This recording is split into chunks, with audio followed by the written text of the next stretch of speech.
चांदनी आसमां की परी शायरों के लिए तू है एक शायरी।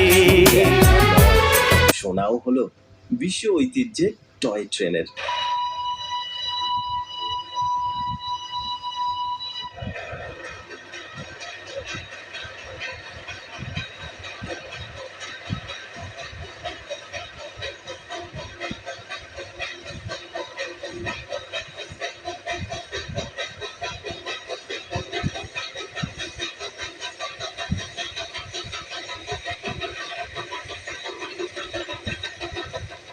আসলে এই দার্জিলিং একটি সময় ছিল সিকিমের অংশ।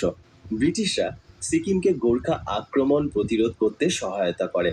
তিতলিয়া চুক্তির পরও যখন তার সমাধান হলো না, তখন ব্রিটিশরা অনুসন্ধান করতে 1828 সালে এখানে পাঠান ক্যাপ্টেন লয়েডকে।